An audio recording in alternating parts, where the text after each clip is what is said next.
La leyenda de la isla de las muñecas cuenta la historia que hace varias décadas, un hombre llamado Don Julián Santana Barrera decidió aislarse del mundo y fue a vivir solo a una pequeña isla en los canales de Xochimilco. Un día, encontró el cuerpo sin vida de una niña que se había ahogado cerca de la isla. Poco después comenzó a escuchar voces, pasos y llantos en la noche, creyendo que el espíritu de la niña lo rondaba. Decidió colgar muñecas en los árboles para ahuyentarla y protegerse de su alma. Con el paso del tiempo, Don Julián siguió recolectando muñecas de la basura o intercambiándolas por frutas y colgándolas por toda la isla. Muchas estaban rotas, sucias o sin ojos, lo que le daba al lugar un aspecto muy tétrico. En 2001, Don Julián fue encontrado muerto, en el mismo lugar donde decía haber hallado a la niña ahogada años atrás. Desde entonces, la isla quedó como él la dejó, llena de muñecas colgando, deterioradas por el tiempo y el clima. Hoy en día, la isla de las muñecas es una atracción turística muy conocida. Se dice que algunas muñecas mueven los ojos, susurran o cambian de lugar solas, y muchos aseguran sentir una energía extraña en el sitio. La leyenda del chupacabras. Hace no tanto tiempo, en los años 90, comenzaron a escucharse rumores extraños en los campos de Puerto Rico. Granjeros despertaban por la mañana para encontrar sus animales, muertos de manera inquietante, sin una gota de sangre y con dos pequeños agujeros en el cuello. Nadie sabía quién o qué podía causar tal cosa. Así nació el miedo, y con él, la leyenda del chupacabras. El primer avistamiento se reportó en 1995. Una mujer afirmó haber visto una criatura pequeña, de mirada roja e intensa, piel verdosa, garras afiladas y una hilera de espinas que recorría su espalda. Caminaba erguido como un ser humano y desapareció entre los árboles como una sombra. Con el tiempo, otros países comenzaron a reportar sucesos similares: México, Chile, Argentina e incluso zonas del sur de Estados Unidos. En cada lugar, las descripciones cambiaban ligeramente, pero el resultado siempre era el mismo: animales muertos misteriosamente, drenados por completo. Algunos aseguraban que el chupacabras era una criatura extraterrestre, abandonada en la Tierra. Otros decían que era el resultado de experimentos científicos, secretos que habían salido mal. Los más supersticiosos lo llamaban un demonio enviado para castigar a los hombres por su crueldad con los animales. Los científicos intentaron calmar a la población, diciendo que eran solo coyotes con enfermedades de la piel o depredadores comunes. Pero los creyentes respondían: los coyotes no chupan la sangre, no dejan esas marcas. Hasta hoy, el misterio sigue vivo. El chupacabras ya no ataca con tanta frecuencia, pero de vez en cuando, en alguna granja olvidada, alguien encuentra una cabra muerta, sin sangre y con dos marcas en el cuello. Y entonces recuerdan: el chupacabras sigue ahí, escondido en las sombras.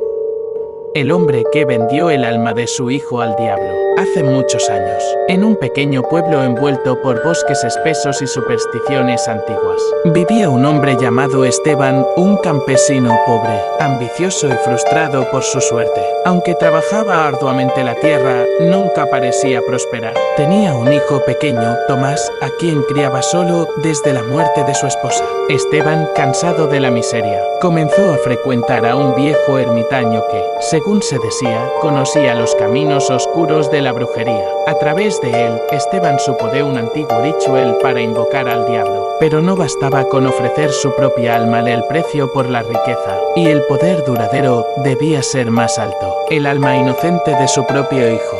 Lleno de codicia y cegado por la desesperación, Esteban accedió. Una noche sin luna llevó a Tomás al bosque y, mientras el niño dormía, realizó el ritual. Entre sombras y fuego, apareció una figura encapuchada, el diablo en forma humana, quien selló el pacto con sangre. Le concedió a Esteban riquezas, tierras y respeto, a cambio del alma de Tomás cuando cumpliera 7 años. Los años pasaron. Esteban prosperó como nunca. Casas, ganado y poder le fueron dados. Pero con cada cumpleaños de Tomás, el miedo crecía. El niño era bueno, inocente y lleno de amor. Empezó a soñar con sombras y voces que lo llamaban. Al acercarse su 7º cumpleaños, comenzó a enfermar misteriosamente. Esteban, consumido por la culpa, intentó deshacer el pacto. Buscó curas, sacerdotes y hasta volvió al ermitaño. Nada funcionaba. La noche del 7º cumpleaños, Tomás desapareció. Lo buscaron durante días. Algunos decían que se lo habían llevado los lobos.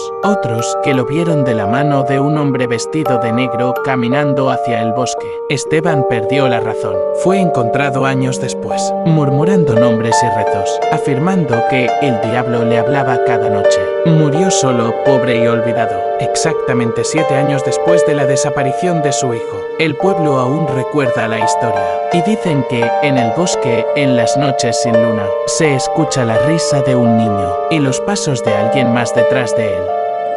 La leyenda del Chuyachaki. Hace muchos años, cuando la selva era aún más espesa y misteriosa, los pueblos amazónicos ya conocían el nombre del espíritu, guardián de la selva, el Chuyachaki. Se dice que el Chuyachaki fue alguna vez un humano, un guerrero poderoso que traicionó las leyes de la naturaleza, mató animales por placer, cortó árboles sagrados y se burló de los espíritus del bosque. Como castigo, los dioses amazónicos lo transformaron en un ser solitario, destinado a vagar por la selva para siempre. Su castigo era visible en su cuerpo, un pie humano y otro de animal, desigual, desproporcionado, incapaz de dejar huellas iguales. Desde entonces, el Chuyachaki se convirtió en el vigilante eterno de la selva.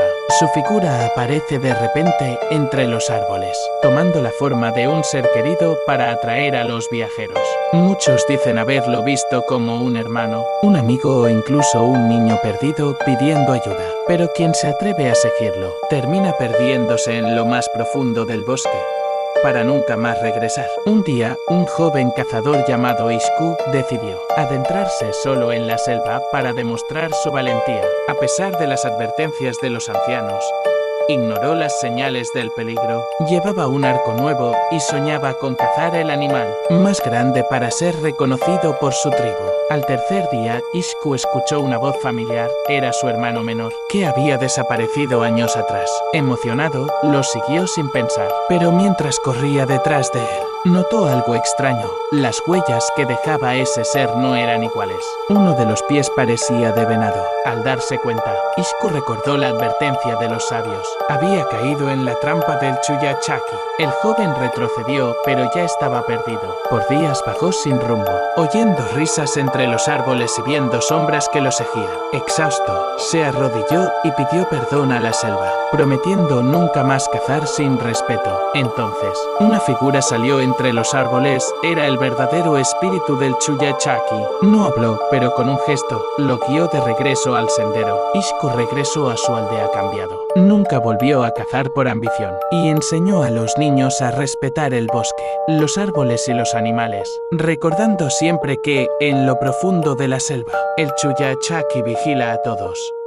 La leyenda del árbol de vampiro. Hace muchos años, en un pueblo rodeado por espesas selvas, comenzó a hablarse de un extraño árbol que parecía tener vida propia. Era alto, de tronco retorcido y ramas largas que parecían extenderse buscando algo. Los lugareños lo llamaban el árbol vampiro porque, según contaban, se alimentaba de la sangre de los animales y a veces de personas. Cuentan que por las noches, quienes se acercaban demasiado al árbol sentían una extraña debilidad. Algunos despertaban al día siguiente con pequeñas marcas en el cuello y sin recordar cómo habían llegado ahí. Otros simplemente desaparecían. Los ancianos del pueblo decían que el árbol había nacido de la semilla de un vampiro caído, después de que el vampiro fue destruido por un grupo de cazadores. Su cuerpo fue enterrado en el bosque. Con el tiempo, de su tumba creció un árbol extraño, alimentado por la maldición del no muerto. Las raíces del árbol, decían, podían moverse bajo tierra como serpientes, buscando sangre. Y las ramas, al caer la noche, se agitaban como brazos hambrientos. Incluso había noches en que del tronco emanaban susurros, como si el árbol murmurara palabras en un idioma antiguo y oscuro. Desde entonces, nadie volvió a acercarse. El árbol sigue en pie en lo más profundo del bosque, esperando a su próxima víctima. La leyenda de la monja fantasma. Cuenta la leyenda que en un antiguo convento, una joven monja llamada Clara se enamoró de un hombre del pueblo, algo prohibido por sus votos. Se encontraban en secreto durante las noches, pero fueron descubiertos por la Madre Superiora. Como castigo, Clara fue encerrada en una celda sin contacto con el exterior. Desesperada y con el corazón roto, murió de tristeza. Desde entonces, dicen que su espíritu vaga por los pasillos del convento, especialmente en las noches de luna llena. Testigos aseguran haber visto a una mujer vestida con hábito blanco, flotando en silencio, con el rostro cubierto por un velo y lágrimas en los ojos. Algunos creen que su alma no descansará hasta reencontrarse con su amado.